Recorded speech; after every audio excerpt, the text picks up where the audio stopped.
That is a man that is obsessed with the past, totally consumed with the past. And I can't help. And, Harry cannot repeat what goes on in these private conversations because, Harry really wants reconciliation and he wants to be able to freely speak with his father. One of them is lying to us, which is a typical Tuesday around here. But one of them is lying to us. What if 3 little letters, HRH, could melt down a Hollywood gala and flip a prince's fairy tale rebrand on its head? One glitter-soaked night at the Dorian TV Awards did exactly that. Stick around, because every beat of this story tightens the spotlight and maybe slams the door on royal privilege in Tinseltown. A full 7 days before the awards, a politely worded but unmistakably firm message landed in the Dorian organizers' shared inbox. Sent from an assistant at Archwell Productions, the note thanked the team for championing innovation in television. With the new gospel, the new heresy of woke and of mental well-being. It's a gospel which is purely of the self. It discards... And then pivoted to its real purpose. The Duke kindly requests to be introduced as His Royal Highness Prince Harry. No alternative wording. No suggestion of flexibility, just a short bullet point under the heading Stage Intro. Within minutes, the message was circulating among the show's senior producers. One called the request tone-deaf at best, another worried it signaled an on-site confrontation, and a third flagged the legal snag everyone else already knew: the 2020 Sandringham exit deal. That agreement, etched into palace paperwork and public memory, makes it crystal clear the Sussexes may retain the HRH style privately, but cannot deploy it for work, profit, or publicity. Certainly never see their maternal grandfather, Thomas Markle Jr., who Meghan has similarly sort of decided cannot be in her father's company. It's just incendiary what Harry did in that. In other words, a red carpet stage counts as commercial terrain. By mid-afternoon, a second email, shorter and chillier, went back to Montecito. For consistency with guild protocol and contractual obligations, we will use Prince Harry, Duke of Sussex. A senior showrunner added a personal phone number should there be any concerns. Behind closed doors, there were plenty of concerns. Would Harry boycott? Would he show up and publicly contradict the host? Would a 5-second intro overshadow an entire night meant to celebrate TV creativity? The fuse was lit. Why does His Royal Highness matter so much? In the British system, HRH isn't a courtesy. It's a constitutional flourish denoting proximity to the throne. Strip it away and a royal instantly becomes, in legal terms, less than senior. The Queen went to her grave with this hanging over her legacy. They had the Netflix series whinging about how they'd been treated, branding the UK Empire 2.0. That was the bargain Harry accepted when he and Meghan traded Frogmore Cottage for Montecito Sunshine. The couple emphasized independence, saying they wanted to earn their way like any other public figures. Yet HRH remains emotionally potent, a shorthand for prestige that Hollywood suits instinctively respect. Dorian producers, however, live and die by different rulebooks. The Screen Actors Guild credits, the Television Academy Style Guide, and the iron law that accuracy beats ego. They've introduced everyone from Meryl Streep to RuPaul, and even bona fide knights like Sir Patrick Stewart never angle for added flourish.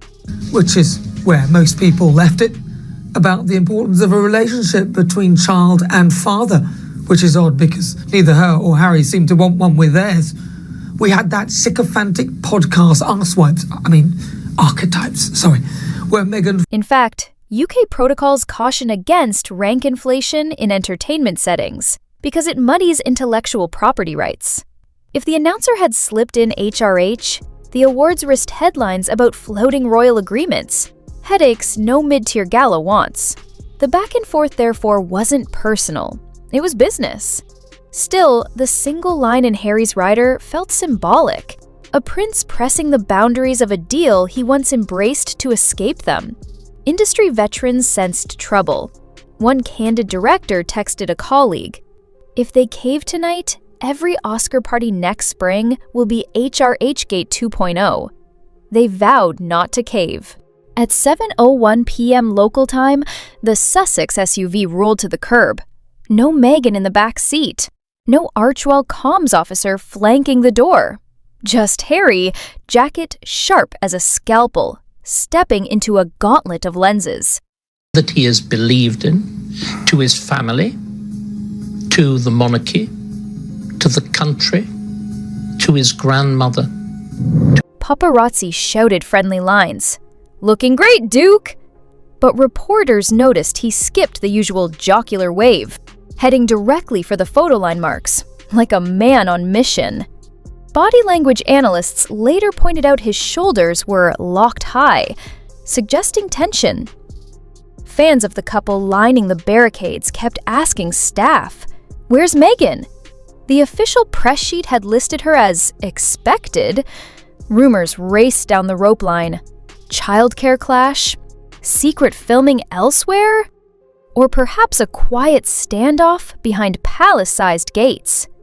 Whatever the reason, Harry walked the carpet alone, generating a rare sight. The prince minus his partner, minus his champion, under lights that flatter no one. Inside the foyer, he mingled briefly, enough for step-and-repeat images, then slipped to his reserved table. One observer said he greeted table mates but wasn't small-talking. No quick jokes. No "can you believe it" line about being among TV giants. He appeared to be conserving energy for the looming introduction. 35 minutes into the program, house lights dipped. The evening's host, a veteran comedian known for precision timing, read from the prompter, "Please welcome Prince Harry, Duke of Sussex." The applause was respectful, if not thunderous, a Hollywood crowd honoring novelty. But on camera, Harry froze. His smile, beginning to rise, fell flat in mid-curl. An unblinking pause extended to 9, then 12, then 15 seconds, counted by eagle-eyed fans in playback. Table companions tried subtle nudges. He stayed planted. Finally, with an audible exhale, the prince rose, not toward the stage, but toward the back wall. With the wedding. We all loved it. I punched the air when I heard he was with a mixed-race lady. I thought Diana would be so proud. They had the world at their feet. He threaded between chairs, brushing someone's sequin sleeve hard enough to snag a bead. Security parted a path as he pushed open the ballroom's twin doors. Those doors, weighted to close gently, banged against the stoppers. A gasp swept the room. The MC, seasoned pro, joked, "Well, our next category certainly walked off with the suspense," salvaging the script and cueing the next presenters. But the temperature had plunged.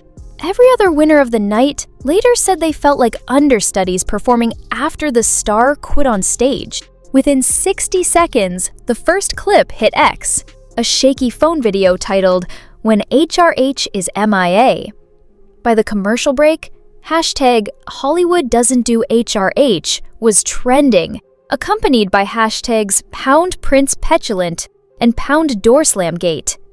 TikTok creators layered the exit over everything from Eye of the Tiger to the Jeopardy thinking tune. One edit used freeze frames to annotate Harry's micro-expressions. Here's the exact millisecond he realizes HRH isn't coming. Stat trackers captured eye-watering numbers.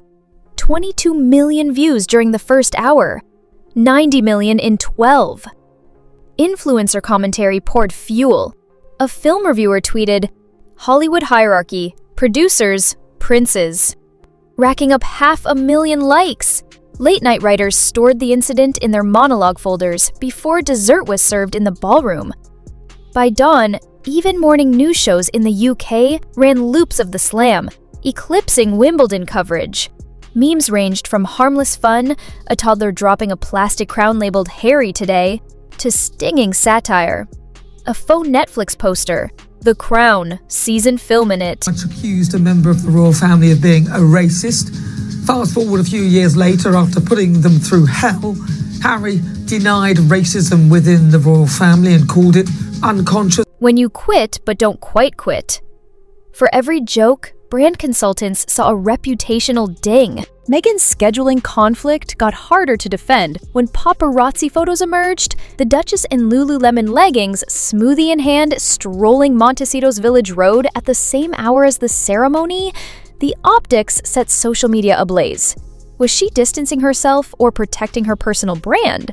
Industry gossip whispered she'd cautioned Harry not to insist on HRH, viewing the gala as a precious networking moment to revive their Netflix fortunes. PR insiders noted Meghan's recent pivot: children's content pitches, wellness podcasts, a clean beauty venture. A public flare-up over titles would jar with her carefully softened image as modern working mom. The no-show thus read as strategy: absorb none of the fallout, maintain plausible deniability, and, if needed, issue a mild, supportive statement 48 hours later. Meghan did post an Instagram story the following morning, a sunrise photo with the caption, "Focused on what matters." Analysts parsed that as quiet shade or calm reassurance. Either way, it was message control at its finest. Inside power corridors, the phone lines chilled. An executive at a premium streamer canceled a Monday exploratory lunch with Archewell, citing calendar congestion. A mid-budget rom-com producer who'd flirted with casting Harry in a cameo texted agents, "Client unpredictable. Pause." One network lawyer summarized the collective mood. If he'll implode over an intro, imagine creative disagreements. Studio chiefs prize reliability. They'll tolerate diva behavior from box office titans, but a newcomer's leverage is fragile. Since 2023, the Sussexes' commercial gravitas has wavered. Spotify politely severed ties, Netflix downgraded their priority slate, and Penguin Random House signaled that sequel memoirs would need stronger hooks to match Spare's first edition boom. I think we need a stronger word that you've been using. This man is a traitor to everything that he has believed. Blaming the British press for the interpretation, even though pretty much everyone picked up on it, and he even allowed the accusation against his. The Dorian incident fed a narrative of volatility. Every cancelled meeting compounded the perception.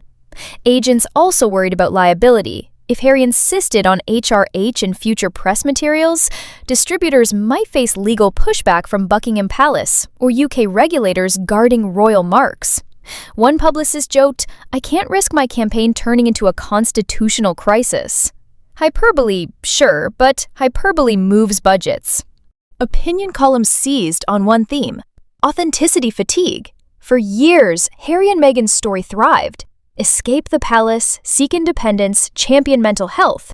But clinging to His Royal Highness blurred that ethos. Polling from a West Coast consumer insights firm showed 62% of respondents viewed the request as inconsistent with Harry's stated goals.